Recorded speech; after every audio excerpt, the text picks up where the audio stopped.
43వ ఆవిర్భావ దినోత్సవ సందర్భంగా నిజమైన తెలుగుదేశం కార్యకర్తలకి, నిజమైన తెలుగుదేశం అభిమానులకి ఈ సందర్భంగా నా హృదయపూర్వకమైన ఆవిర్భావ దినోత్సవ శుభాకాంక్షలు.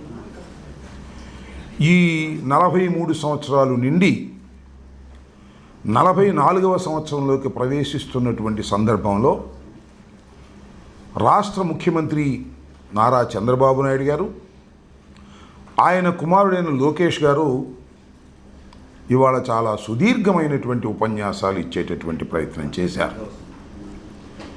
దానితో పాటు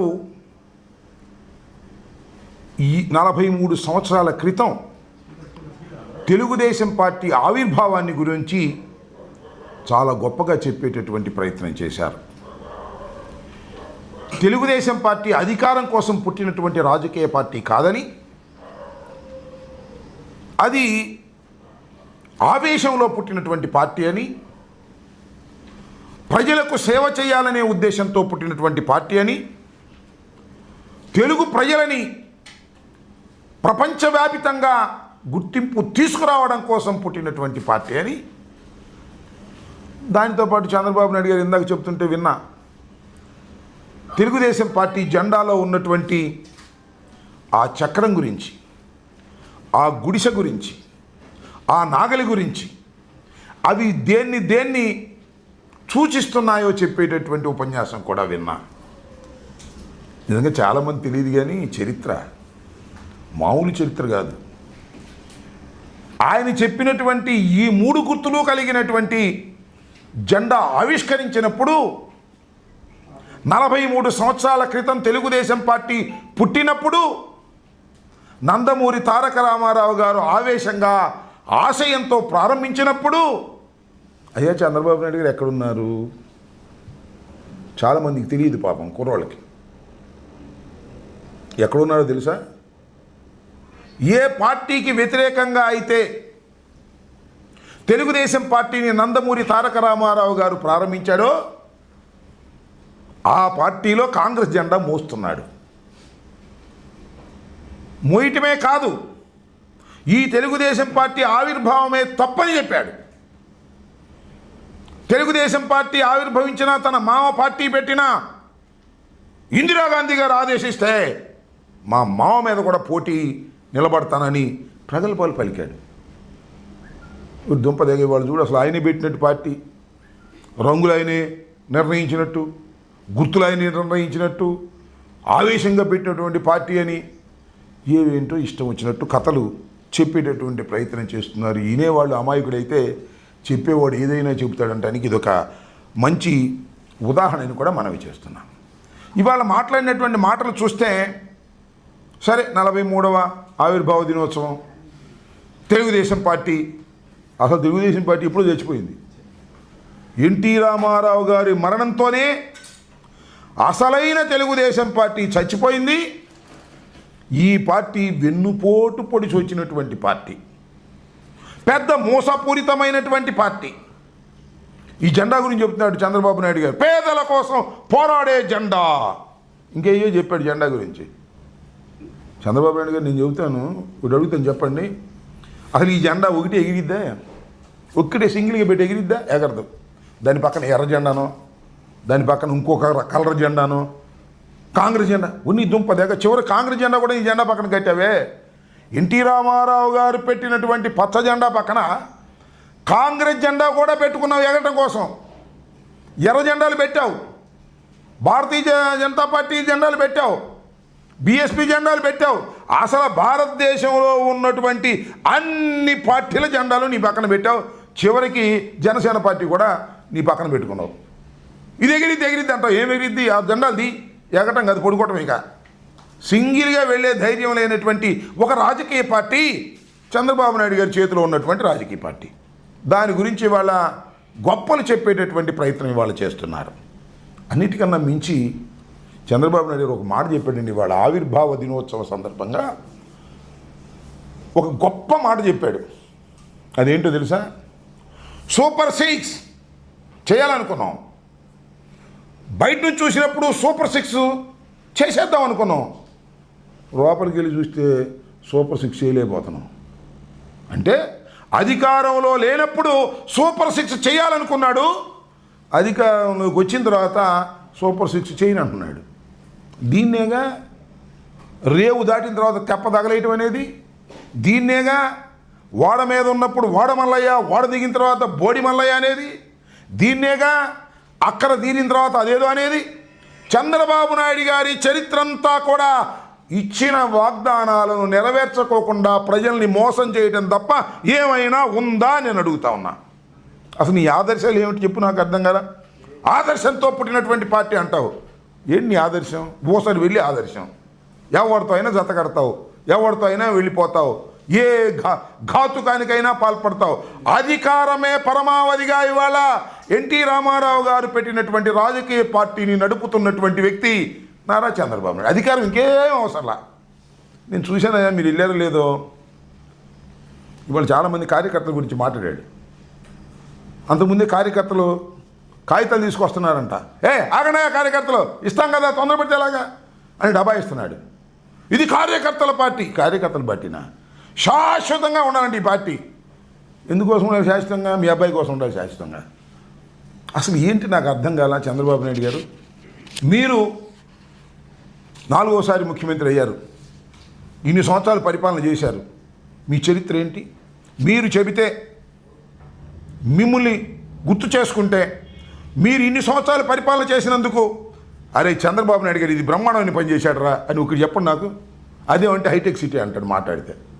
హైటెక్ సిటీ ఆయన గడిచేది ఏంటి నాకు అర్థం కాల. హైటెక్ సిటీ చరిత్ర తెలిస్తే అర్థమైంది. అది ఎన్ జనార్దన్ రెడ్డి గారి టైంలో ఫౌండేషన్ వేశారు, ఇది కట్టే సమయానికి ఆయన ముఖ్యమంత్రి అయ్యాడు. ఇంతే, అంతకు మించి ఏమీ లేదు. దేశవ్యాపితంగా వచ్చినటువంటి మార్పుల్లో ఐటీ వచ్చింది, దానికి నేనేనంటాడు జెండా పుచ్చుకుని. ఐటీని అభివృద్ధి చేసింది నేనంటాడు, ఈ లేకపోతే ఐటీ లేనట్టుగా. ఏది ఒక్కటి చెప్పు. రాజశేఖర రెడ్డి గారు నీకన్నా తక్కువ కాలం పనిచేశాడు ఈ రాష్ట్రానికి ముఖ్యమంత్రిగా, 5 సంవత్సరాలు 3 మాసాలు. ఈ లోపల హఠాత్తుగా చనిపోయాడు. ఆయన చెబితే అనేకమైనటువంటి కార్యక్రమాలు గుర్తొస్తాయి. ఫీజు రియంబర్స్మెంట్, ఉచిత విద్యుత్తు, 108, 104, ఇలా అనేకమైన గొప్ప గొప్ప కార్యక్రమాలు గుర్తొస్తాయి. అసలు చంద్రబాబు నాయుడు గారి పేరు చెబితే ఒకటే గుర్తొచ్చింది, తెలుసుగా ఏంటో? వెన్నుపోటు తప్ప ఏం గుర్తురాదు. మోసం చేయటం గుర్తొస్తుంది. ఈ పార్టీతో జత కట్టడం, ఆ పార్టీని తోసేయటం. బీజేపీతో జత కట్టాడు, బీజేపీని తోసేశాడు, మళ్ళీ బీజేపీతో జత కట్టాడు, మళ్ళీ అవసరమైతే బీజేపీని తోసేస్తాడు. జనసేనతో జత కట్టాడు, ఇంకా తోసేయలేదులే, అవసరమైతే తోసేస్తాడు. ఇక ఇది ఈ పార్టీ కాదు ఇంకో పార్టీ దొరికిందంటే దాన్ని తోసేస్తాడు. ఇలాంటి నీచమైన చరిత్ర కలిగి ఏదో బతికిస్తున్నాడు పార్టీని అధికారంలోకి తీసుకురావడం కోసం. వాడి జెండా వీడి జెండా పట్టుకుని బతికించేటటువంటి దౌర్భాగ్యమైనటువంటి రాజకీయాలు చేస్తూ ఇవాళ గొప్పగా చేసేటటువంటి కార్యక్రమాలు చెప్తున్నాం అనేటువంటి మాటలు మాట్లాడుతున్నాడు. ఇవాళ ఇంకో మాట చెప్పండి, P4 అంట. అదేంటో నాకు అర్థం కాదు. ప్రజలతో పార్ట్నర్షిప్ అంట. అంటే ముందే ఉన్నాడు సంపద సృష్టిస్తా. అసలు సంపద సృష్టించడం ఏంటో నాకు తెలుసు. మీరు అధికారం ఇవ్వండి, సంపద గుట్లగా సృష్టించి పారేస్తా. పారేయడమే కదా, ఏం కావాలి చదివి ఇచ్చేస్తా. సూపర్ 6, సూపర్ 7 అడిగిన అన్నీ ఇచ్చేస్తా. తమ్ముళ్ళు ఏం కంగారు లేదు అన్నావు. అధికారంలోకి వచ్చావు, ఇప్పుడు అడుక్కునే బాబతే. ప్రజల దగ్గరికి వెళ్ళి చందాలు కావాలి. మీకు గుర్తుందిగా, చంద్రబాబు నాయుడు అమరావతి పెట్టినప్పుడు కుండీలు పెట్టాడు, ఇటకరాలు ఇవ్వమన్నాడు, చందాలు ఇవ్వమన్నాడు. సర్వనాశనం చేశాడు ఆ అమరావతిని. ఇవాళ కూడా బాగుపడుతుంది అనుకున్నారా? ఏం బాగుపడదు. పాపం ఆయన భార్య మాత్రం 2 గాదులు 3 గాదులు ఇచ్చింది. ఆ తర్వాత మొత్తం దోచుకునే కార్యక్రమమే. మళ్ళీ 26,000 కోట్లు అంటున్నాడు, మళ్ళీ దానిలో దోచుకునే కార్యక్రమం. దాన్ని కూడా పరిపూర్ణంగా చేయడు. దేన్ని పరిపూర్ణంగా చేసేటటువంటి శక్తే లేదు. అయిపోతే మాత్రం నా వల్ల అయిందంటాడు అంతే. చూశారుగా, కాంట్రాక్టర్ల కోసం పోలవరాన్ని తాకట్టు పెట్టాడు, పోలవరాన్ని తీసుకున్నాడు. మొన్న అంటున్నాడు మళ్ళీ, నేను చూసా జగన్మోహన్ రెడ్డి గారు తప్పిద్దాం అంట. వినండి అయ్యా, అదేంటి అంటే డయాఫ్రమ్ వాళ్ళు వేసేసిన తర్వాత జగన్మోహన్ రెడ్డి గారు కాఫర్ డ్యాములు క్లోజ్ చేయలేకపోయాడంట. ఇది ఎక్కడ కూడా పోయా నాకు అర్థం కాలేదు. ఎవరిని అడిగినా చెప్తాడు కాస్త ఇంజనీర్ని. అసలు కాఫర్ డ్యాములు కంప్లీట్ కాకోకుండా డయాఫ్రమ్ వాళ్ళు వేయడానికి వీల్లేదయ్యా బాబు అంటే జగన్మోహన్ రెడ్డి గారు వచ్చి కాఫర్ డ్యాములు క్లోజ్ చేయలేదంటాడు. నాకు అర్థం కాల. వెనకది ముందు వెనకది. అదేమంటే అది మేధావి, అపర మేధావి, మాట్లాడటానికి వీల్లేదు. పత్రికలు ఊరుకోవు. ఈనాడు, ఆంధ్రజ్యోతి, అది ఇది ఓ రోజు మా మీద పడతా ఉంటాయి. నాకు అర్థం కాల. ఇలాంటి దౌర్భాగ్యమైనటువంటి కార్యక్రమాలు చేసేటటువంటి పరిస్థితికి వాళ్ళ చంద్రబాబు నాయుడు గారు దిగజారిపోయి మాట్లాడుతున్నాడనే విషయాన్ని మీకు ఈ సందర్భంగా గుర్తు చేస్తున్నాను. సింపుల్గా ఇన్వెస్ట్ చేస్తాడు, భారీగా బెనిఫిట్ అవుతాడు. చంద్రబాబు నాయుడు లక్షణం అది. ఇట అన్నాడే 2 ఎకరాలు, 2 ఎకరాలతో ప్రారంభమయ్యాడు పాపం. ఇవాళ ఇన్ని వేల కోట్లండి, ఇన్ని లక్షల కోట్లండి. ఇవన్నీ కష్టపడి శిక్షాదికి సంపాదించాడా? నాకు అర్థం కాల. లేకపోతే మీ నాన్నగారు సంపాదించాడా? దోచుకోవటమేగా పని, అవినీతిగా పని. అధికారంలోకి వచ్చిన దగ్గర నుంచి అవినీతి తప్ప రెండో పనే లేదు. దోచుకోవటం, దోచుకునే కొత్త కొత్త మార్గాలు అన్వేషించేటటువంటి కార్యక్రమం. ఏమి నీ చరిత్ర? హైదరాబాద్ టక్కన దొరికిపోయావే, క్యాష్ ఇస్తా ఎమ్మెల్సీకి. ఇవాళ ఈ దేశంలో, భారతదేశంలో ఆంధ్రప్రదేశ్ అంత ఎక్కువ ఖర్చు ఎన్నికలకు అవుతుంది అంటే చంద్రబాబు నాయుడు దానికి కారణం. ఆయన డబ్బులు దోచుకోవడం, జనానికి పంచడం, ఎన్నికల్లోకి వెళ్ళటం అనేటువంటి ఒక దుష్ట సాంప్రదాయాన్ని అతి వేగంగా తీసుకొచ్చినటువంటి వ్యక్తి నారా చంద్రబాబు నాయుడు గారు అనేది ఈ సందర్భంగా నేను మనవి చేస్తున్నాను. సరే, చంద్రబాబు నాయుడు గారు ఎట్లా ఉంటే వాళ్ళ అబ్బాయి ఉండడం ఇంకో ఆయన లోకేష్ గారు. అనుభవం ఉందో లేదో నాకు తెలియదు, అర్హత ఉందో నాకు తెలియదు, కానీ చంద్రబాబు నాయుడు గారు కుమారుడు కాబట్టి అడ్డగోలుగా వచ్చి మంత్రి అయ్యాడు, పరిపాలన చేశాడు. డామును మునిగిపోయింది, ప్రభుత్వం పడిపోయింది. మళ్ళీ మంగళగిరిలో గెలిచాడు. మొన్న గాలిలో 3 జెండాలు 4 జెండాలు పట్టుకోవటం వల్ల గెలిచాడు, మళ్ళీ మంత్రి అయ్యాడు. ఇవాళ విర్రవీగుతూ ఉన్నాడయ్యా దుంపదేగా. ఇవాళ చూసి నేను మాట్లాడతాను, రెడ్ బుక్, ఎక్కడికి వెళ్ళినా రెడ్ బుక్ అంటే చర్చ జరుగుతూ ఉంది. బాగానే ఉంది. రెడ్ బుక్ చూస్తేనంట కొందరికి గుండె జబ్బు వస్తుందంట, కొందరేమో బాత్రూంలో పడి చేతులు ఎరగొట్టుకుంటున్నారంట. వ్యంగ్యం రాజా, భలే వ్యంగ్యం మాట్లాడతావు రాజా నువ్వు. అంటే రెడ్ బుక్ చూసి మా నానికి గుండె జబ్బు వచ్చిందంట, కొడాల నానికి. రెడ్ బుక్ చూసి మా పెద్దిరెడ్డి గారు బాత్రూంలో పడిపోయాడంట. అదేగా నీ అర్థం? రాజా, లోకేష్ బాబు, పసిరాజా, గుర్తుపెట్టుకో. మీ నాన్నగారు స్కిల్ స్కామ్ కేసులో వెళ్ళాడుగా జైలుకి, రాజమండ్రి.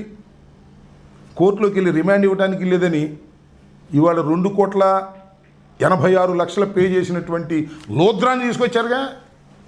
ఆర్గ్యూ చేశాడుగా మఫ్సల్ కోర్టులో, సిఐడి కోర్టులో. సాక్షాత్తు ఢిల్లీ నుంచి స్పెషల్ ఫ్లైట్లో వచ్చి ఏసీపీ కోర్టులో ఆర్గ్యూ చేశాడు, చంద్రబాబు నాయుడు గారిని రిమాండ్కి పంపడానికి వీల్లేదు, రిమాండ్ తిరస్కరించండి అని. అయినా కోర్టు వారు, న్యాయస్థానం, జ్యుడిషియరీ సాగనంపారు. కోర్టుకు వెళ్ళాల్సిందేను, జైలుకి వెళ్ళాల్సిందని. వెళ్ళిన తర్వాత రాజా, లోకేష్, మీ నాన్నపాట్లు ఏం పడ్డారయ్యా, దద్దురు అన్నారు. దద్దుర్లు కింద దాకా, వెన్నుపూసు కింద దాకా వచ్చేస్తున్నాయి అన్నారు. రాత్రిపూట దోమలు కొడుతున్నాయి అన్నారు. అంతేకాదు శరీరంపై పొక్కులు ములుస్తున్నాయి అన్నారు. మాకు తెలియదు, మీరన్న మాటలే మీడియాలో. మా నాన్నగారికి శరీరం మీద పొక్కులు ములుస్తున్నాయండి అన్నారు. అంతేకాదు 750 మంది డ్రగ్స్ తీసుకునేటటువంటి ఖైదీలు ఉన్నారు, దానిలో మా నాన్నగారికి ప్రాణానికి ప్రమాదం అన్నారు. వణికిపోయారు. ఇది ఒకటే తక్కువ. మరి ఇవాళ మాట్లాడుతున్నావు, అధికారం వచ్చేటప్పుడు నువ్వు మాట్లాడుతున్నావు. ఎవరిని? మా నానిని, మా పెద్దిరెడ్డి గారిని. అహం, అంత అహం పనికిరాదు రాజా. ముందుంటుంది ముసళ్ళ పండగ. భగవంతుడు అన్నీ చూస్తూనే ఉంటాడు. ఇవాళ నువ్వు విర్రవీగి ఎర్రబుక్కు గురించి మాట్లాడుతున్నావే. ఇవాళ రాస్తున్నారు అందరూ, ప్రతి ఊళ్ళోనూ బుక్కులు రాస్తున్నారు. వాట్సాప్ టక టక టక రాస్తున్నారు బుక్కులు. అందరు బుక్కులో నీ పేరే లోకేష్ రాజా అని రాస్తున్నారు. తొందరపడమాక. భగవంతుడు ప్రజాస్వామ్యం చూస్తూ ఊరుకోదు. ఎగతాళిగా గేలి చేసేటటువంటి కార్యక్రమాలు చేస్తే, ఆవిర్భావ దినోత్సవాన్ని మర్చిపోయి ఎగతాళి దినోత్సవంగా మార్చేసేటటువంటి కార్యక్రమాలు చేస్తే కాలం సహిస్తూ ఊరుకోదు, ప్రజలు సహిస్తూ ఊరుకోరు. తెలుగుదేశం పార్టీకి పనిచేసిన వాళ్ళు, అయ్యా మాకు పదవులు కావాలని తిరుగుతున్నారు, కాగితాలు ఇస్తున్నారు, వాళ్ళ సంగతి చూడవయ్యా అంటే ఏం కాదు. కక్ష సాధింపులే ప్రధాన ధ్యేయంగా ఇవాళ నడుపుతూ ఉన్నారు. మీ ఆవిర్భావ దినోత్సవం రోజు కూడా మేము సూపర్ 6 చేయము, ఇచ్చిన వాగ్దానాలు నెరవేర్చం, కానీ ఎవరైనా మాట్లాడితే లోపలేస్తాం, ఎవరైనా సోషల్ మీడియాలో మాట్లాడితే కేసులు పెడతాం. కోర్టులు ఏ విధంగా స్పందిస్తున్నాయో చూడమని మనవి చేస్తున్నా. మా ప్రేమ్ కుమార్ని అరెస్ట్ చేసినందుకు కోర్టు వారు ఏ విధంగా వార్నింగ్లు ఇచ్చేటటువంటి పరిస్థితి వచ్చిందో ఆలోచించమని మనవి చేస్తున్నా. కాబట్టి మీ రెడ్ బుక్ రాజ్యాంగం కానీ లేదా మీరు ఇచ్చినటువంటి వాగ్దానాలను అమలు చేయకోకుండా పారిపోయేటటువంటి ఒక పిరికి బందల్లాగా మోసగాళ్ళలాగా వ్యవహరిస్తున్నటువంటి మీకు 43వ ఆవిర్భావ దినోత్సవం మీది కాదు, పాపం నందమూరి తారక రామారావు గారిని వారిని అతి దారుణంగా వెన్నుపోటు పొడిచి లాక్కుని ఇవాళ కబ్జా చేసి మీ ఇద్దరు మాట్లాడుతూ ఉన్నారు. ఇలాంటి దుర్మార్గమైనటువంటి పార్టీకి రాబోయే కాలం కాదు, ఎప్పుడైనా సరే ఛాలెంజ్ చేసి చెప్తున్నా, సింగిల్గా వస్తే నీకు లేదు. వాడి భుజాల మీద వీడి భుజాల మీద ఎక్కడమో, వాడు కాకపోతే వీడిని వాడుకోవటం, వీడి కాకపోతే వాడు వాడుకోవటం, ఇట్లా అవకాశవాద రాజకీయాలతో బతుకుతున్నది ఆ పచ్చ పార్టీ తప్ప స్ట్రైట్గా వస్తే బతికే పార్టీ కాదు అది. అది ఒక సత్తా లేని పార్టీ, ఊరికి అధికార మదంతో వాపు చూసి బలం అనుకునేటటువంటి రాజకీయ పార్టీ తప్ప శక్తిహీనమైనది ఈ రాజకీయ పార్టీ. 43వ ఆవిర్భావ దినోత్సవాన్ని తీసుకొని 44వ ఆవిర్భావ దినోత్సవానికి ప్రవేశిస్తున్నటువంటి మీ పార్టీ ఒక పేక మేడ లాంటిది. ఎవరిదైనా పడిపోద్దనే విషయాన్ని గుర్తుపెట్టుకోండి. వాళ్ళని వీళ్ళని అడ్డం పెట్టి బతుకుతున్న జీవితాలు మీవి, రాజకీయ జీవితాలు మీవి గుర్తుపెట్టుకోవాలని ముఖ్యంగా చంద్రబాబు నాయుడు గారి కుమారుడైనటువంటి లోకేష్ రాజా గారికి వ్యంగ్యంగా మాకు రాజా, నీకు వ్యంగ్యంగా మాట్లాడితే భగవంతుడు నీకు కావాల్సినంత ఇస్తాడు రాజా అనేది కూడా గుర్తుపెట్టుకోమని ఈ సందర్భంగా చెప్పదలుచుకున్నాను.